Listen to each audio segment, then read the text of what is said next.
ऋषिभ्यो गणपतिविषभो नमो नमः। राजेभ्यो लाउदपतिविषभो नमो नमः।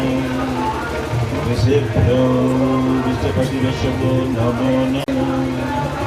विरूपेभ्यो विश्वरूपेभ्यो नमो नमः।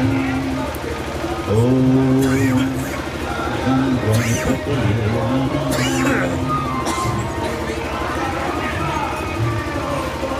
यहाँ इस पावन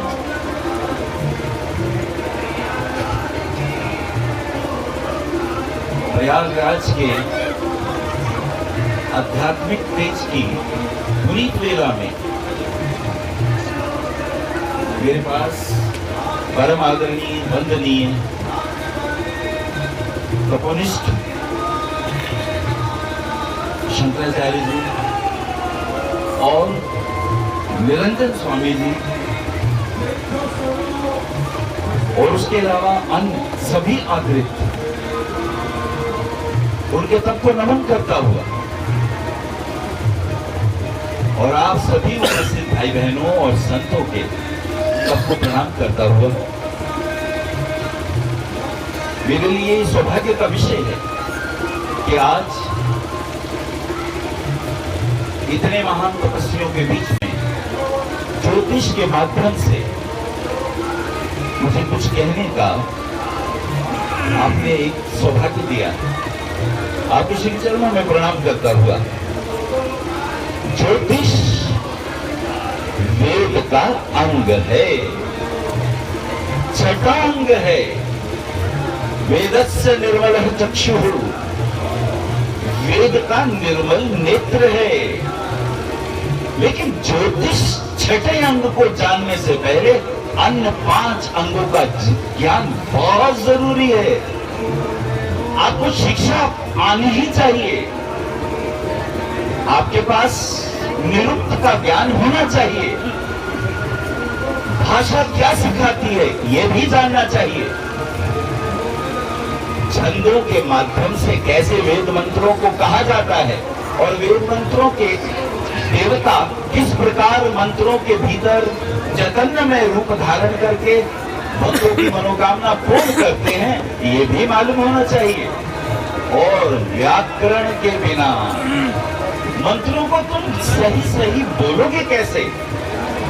वाणी दोष के कारण मंत्रों के भीतर छिपे चैतन्यमय देव हमें प्रेयस और श्रेयस सभी मार्गों में आनंद प्रदान करते हैं। और छठा अंग है ज्योतिष। जी हाँ, ज्योतिष काल का विज्ञान है। संक्षेप में आज इस प्रयागराज में अद्भुत अवसर उत्पन्न हुआ है। 139 वर्षों के बाद, यूं तो हम जानते हैं कि 12 वर्षों के बाद कुंभ होता है, लेकिन आज इस अवसर के कुंभ में कुछ और भी रहस्य हैं। भगवान शनिदेव, सूर्य पुत्र शनिदेव तुला राशि में हैं। शुक्र की राशि जो जीवन देती है, जो जीवन के अर्थ काम को पोषित करती है। और देवाचार्य बृहस्पति भी वृषभ राशि में हैं। भगवान सूर्य मकर राशि में और मंगल भी जो देवताओं के सेनापति हैं, हमारे शरीर में साहस के प्रतीक हैं। और ऐसे सुंदर अवसर पर गुरुदेव, शनि, शुक्र, इन सभी देवों के ऐश्वर्य इन राशियों में आने से एक खास लॉन्गिट्यूड और लैटिट्यूड में जब ये अमृतमय तेजोमय किरणें ब्रह्मांड से आके इस ब्रह्म क्षेत्र प्रयागराज के ऊपर अपनी अद्वितीय किरणों का प्रभाव डालती हैं, उस क्षण में यदि हम भी, क्योंकि ये कुंभ है, तो यदि कुंभ यानी आपकी नाभि के भीतर आपकी मां का आपसे रिश्ता नाभि के ही कारण है। नाभि शब्द बहुत महत्वपूर्ण है। भगवान राम ने रावण की नाभिकीय ऊर्जा का विध्वंस किया था। हमें तो इतना ही पता है कि नाभि में तीर मार दिया। जैसे किसी देश का गौरव, उसकी संस्कृति, उसकी ऊर्जा क्षमताएं यदि नष्ट कर दी जाए। आपका नालंदा जला दिया गया, 3 महीने तक धड़क के चलता रहा। आपका सारा गौरव, सारी संस्कृति, आपका सामाजिक ज्ञान, आपका वेद, उपनिषद, आरण्यक, ये सभी दिव्य ग्रंथ, हस्तलिखित स्मृतियां, 6 दर्शन शास्त्र सब खुद करके जल गए। कहते हैं किसी देश को नष्ट करना हो, उसकी संस्कृति, उसकी शिक्षा, उसकी विद्या, उसे छीन लो। और यही हुआ हमारे साथ। आताताइयों के द्वारा प्रताड़ित रहे, आपकी संस्कृति के कीमती ग्रंथों को जला दिया गया। लेकिन धन्य है भारत। भारत लेखनी में नहीं, गुरुकुल में, बटुकों के कंठ में भगवती सरस्वती को कंठों में प्रवाहित और प्रसारित किया जाता रहा।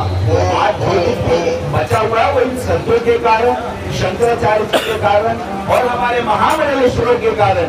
इनके तप को करोड़ों बार नमन है। और आज ये पावन अवसर आपको मिला है। इस अवसर पर यदि डुबकी लगाते वक्त अगर कोई भी व्यक्ति अपनी नाभि में, यदि ये कुंभ है, इसमें ध्यान करता हुआ